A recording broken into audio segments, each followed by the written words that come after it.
Galbay udah 1 tahun lebih gitu kan ya. Baru teror ke tempat kerja, telepon ke HRD. Jadi Mas ini sudah galbay di Maukes 1 tahun, tapi baru telepon ke tempat kerja setelah 1 tahun gitu ya. Ya itulah pinjol gitu ya. Mau Anda galbay sudah 1 tahun, mau Anda galbay sudah 2 tahun, bahkan sampai pinjolnya itu sudah ilegal, sudah bangkrut gitu ya, Anda akan tetap ditagih karena sejatinya pinjol adalah perusahaan yang tidak memiliki kebaikan dari sisi manapun gitu ya. Oke, kita lihat chattingannya ya. Di sini Pak Ari, Pak, tadi ada yang nelpon ke aku dari Maukes nyariin Bapak gitu ya. Nah dia balas lagi, duh minta tolong bilangin udah resign aja ya Bu, udah nggak bisa bayar, maaf ngerepotin. Aku bilang resign di Juni gitu kan. Iya Bu, makasih banget. Oh gitu kan ya. Ini postingan pada Mei gitu ya. Berarti bulan depan gitu ya. Resignnya gitu kan ya. Bagus ya. Jadi bisa kita lihat bahwa salah satu metode solusi galbay yang sudah saya berikan kepada Anda semua itu berhasil gitu, works gitu ya, tidak asal-asalan begitu ya, karena saya selalu memberikan solusi yang sudah teruji di lapangan begitu ya. Jadi Pak Ari ini ya memohon atau meminta bantuan kepada HRD-nya untuk bilang ke Maukes bahwa Pak Ari sudah resign gitu ya. Dan juga bisa saya lihat di sini HRD-nya ini tidak perlente gitu ya. Anda tahu perlente ya, gitulah pokoknya mau bekerja sama gitu, mudah untuk dijoin gitu. Nah, ilmu seperti ini ya mengkoordinasikan dengan HRD juga bisa diterapkan ke saudara, kolega, teman-teman Anda gitu ya. Caranya Anda wajib membroadcast duluan gitu. Kalau ke kantor Anda wajib koordinasi duluan ke HRD Anda gitu ya. Nah, kalau ke teman, ke saudara, ke kerabat itu Anda wajib broadcast duluan gitu ya. Gimana broadcastnya Bang? Begini ya broadcastnya nih. Sudah saya siapkan, oke? Nah, begini, ini pesan broadcastnya gitu ya. Assalamualaikum warahmatullahi wabarakatuh. Mohon perhatiannya kepada seluruh keluarga, kerabat, kolega, dan lain-lain. Telah terjadi penyalahgunaan data atas nama saya, Rudi Fahrudin, misalkan nama Anda gitu ya. Data yang disalahgunakan, 1. KTP, nomor 2. Foto selfie gitu ya. Karena dipinjol itu kan bisa saja Anda berhutang di pinjol ilegal, kondar itu atau kontak-kontak Anda itu dikirimkan foto Anda sedang selfie gitu. Jadi Anda menuliskan data yang disalahgunakannya itu adalah KTP dan foto selfie Anda gitu. Oke, lanjut ya. Data tersebut telah digunakan oleh orang yang tidak bertanggung jawab untuk mengajukan hutang ke pinjaman online di aplikasi Kredivo, Shopee, Uangmi, dan lain-lain. Pokoknya pinjolnya Anda gitu ya. Oke, lanjut. Saya telah menjadi korban penipuan pendaftaran pembukaan toko online di Shopee, Tokopedia, Lazada, Blibli, pokoknya apapun itu ya, dan pembukaan rekening di bank digital gitu ya. Ini sangat penting ya. Jadi alasan kenapa KTP dan foto selfie Anda itu berada di pihak lain karena Anda telah menjadi korban penipuan pendaftaran pembukaan toko online di Shopee atau Tokopedia dan pembukaan rekening di bank digital gitu ya. Karena sekarang kalau mau buka rekening di bank digital Anda itu wajib selfie dengan KTP juga, dan toko online pun juga ya. Jika Anda ingin buka toko online di Shopee atau Tokopedia, Anda itu wajib foto selfie dengan KTP juga gitu. Oke, lanjut. Mohon bantuannya jika ada yang menagih dan menanyakan saya gitu ya. Tolong katakan bahwa saudara semua atau Anda semua tidak mengenal saya, atau jangan pernah dibalas, karena jika ditanggapi atau dibalas bisa berdampak pada data-data saudara semua gitu ya. Saya memohon maaf atas keteledoran saya dalam hal ini. Permasalahan ini masih saya tangani sendiri, semoga cepat bisa selesai gitu ya. Terima kasih gitu. Nah, nanti Anda ketika sudah mau broadcast pesan ini banyak yang tanya gitu ya. Anda tinggal jawab iya gitu ya. Ya, ini data saya KTP sama foto selfie waktu buka rekening itu ya kan, rekening Bank Neo ke bank apa ke gitu kan ya.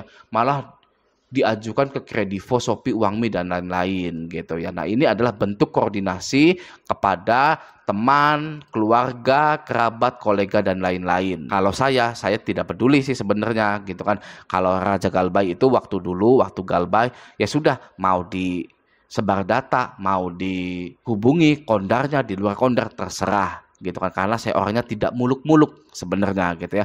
Saya sudah Galbay, ya sudah, saya terima resikonya sebenarnya gitu ya. Tapi ada sebagian orang yang tidak bisa seperti saya gitu kan, ada juga yang bisa gitu kan. Nah, bagi yang tidak bisa, Anda wajib membroadcast pesan seperti ini. Anda bisa memodifikasi juga pesan-pesan broadcast seperti ini sesuai dengan kondisi lingkungan atau kondisi kehidupan Anda gitu ya. Oke ya, mari kita lihat sebentar komentar-komentarnya gitu ya. Nah, di sini ya, keren sih kalau HRD-nya pengertian mah gitu ya.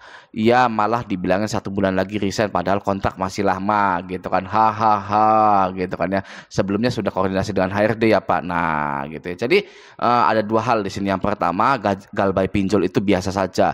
Mau Anda bekerja dimanapun gitu ya. Asalkan setiap ada yang telepon, yang mengangkat telepon itu bilang Anda sudah resign gitu kan. Dan di sini ya masih biasa saja gitu loh. Masih bisa emot ketawa gitu, masih hahaha gitu.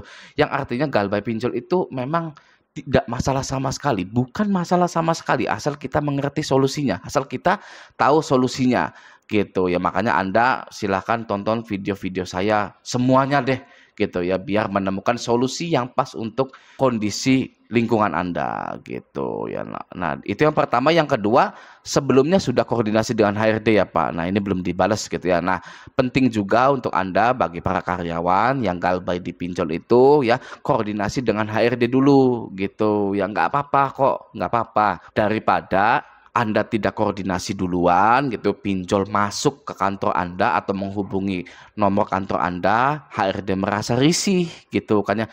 Masih mending Anda jujur ke 1 orang saja gitu kan, atau ke tim divisi HRD saja. Anda jujur saja, saya kelilit pinjol nggak bisa bayar nih, kata Pak Ari nih ya.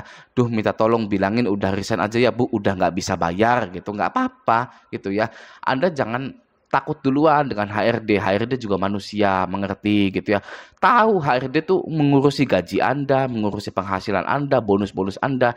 Dia pun tahu Anda itu butuh uang pemasukan lebih gitu. Ya Anda bisa bilang, Bu, karena saya itu sedang butuh pemasukan lebih, saya pinjam ke sini dan belum bisa bayar. Jadi nanti mohon kalau ada yang telepon bilang saja tidak kenal atau tidak ada yang namanya saya di sini, atau bilang sudah resign gitu. Ya santai saja lah, dibawa santai saja, oke? Lah itu HRD dijadiin kondar, bukan ya. Nelponnya ke kantor, di forward ke HRD gitu ya. Enak ya HRD bisa diajak kerjasama, kalau resepsionis sama HRD kompak saya ajak kerjasama, sisa yang lagi langsung ke rumah aja gitu kan ya. Coba ya dikoordinasikan dulu, diajak kerjasama dulu. Anda bilang saja gitu kan ya, lagi butuh uang, belum bisa bayar, mereka juga akan pengertian kok gitu ya. Jadi ya bisa kita lihat gitu kan, praktek dari solusi mengkoordinasikan dengan HRD itu berhasil, works gitu ya. Sudah, Pak Ari ini tidak akan ditagih-tagih lagi, atau kantornya itu tidak akan diteror lagi oleh pinjol-pinjol begitu ya. Oke ya. Nah, setelah ini hidup tenang, bebas, masih bisa bekerja gitu kan ya. Nggak usah mikirin pinjol ya. Pinjol Anda itu sudah diasuransikan, sudah dilunaskan gitu ya. Tinggal Anda menata kehidupan Anda ya. Anda itu harus bangkit lagi, jangan terpuruk terus gitu ya. Kegagalan adalah peluang untuk memperbaiki diri gitu ya. Ketika Anda menghadapi kegagalan, Anda dapat mengevaluasi apa yang telah Anda lakukan, mengidentifikasi kelemahan atau kekurangan Anda, dan mengembangkan strategi yang lebih baik untuk mencapai hasil yang diinginkan. Seperti Pak Ari ini gitu ya, dia tahu gagal, dia belajar gitu ya. Tidak ngedrop, tidak lesu, tidak down gitu. Tapi bagaimana dengan kegagalan ini saya itu belajar strategi-strategi agar saya itu bisa menghadapi tantangan-tantangan yang akan datang gitu ya. Jadi setiap kegagalan itu membawa Anda lebih dekat ke arah kesuksesan jika Anda melihatnya sebagai kesempatan untuk tumbuh dan berubah gitu ya. Jangan salah, gagal bayar itu adalah pembelajaran yang sangat berharga sekali ya untuk kehidupan Anda Anda ke depannya. Gitu. Anda jadi bisa lebih pintar, lebih dewasa, tidak cemasan, tidak panikan. Gitu. Beda dengan orang yang selalu menahan-nahan untuk gagal bayar, yang setiap hari dipusingkan akan tagihan yang ingin jatuh tempo, gitu kan ya. Itu orang yang masih merawat pinjolnya, hidupnya tidak akan pernah tenang dari pagi sampai malam, dari mau tidur atau dari bangun tidur sampai mau tidur, itu tidak akan pernah tenang. Jadi bisa dikatakan gagal bayar itu adalah pelajaran yang sangat berharga di kehidupan kita gitu ya. Oke ya. Nah, semoga video ini bermanfaat. Sampai jumpa di video selanjutnya.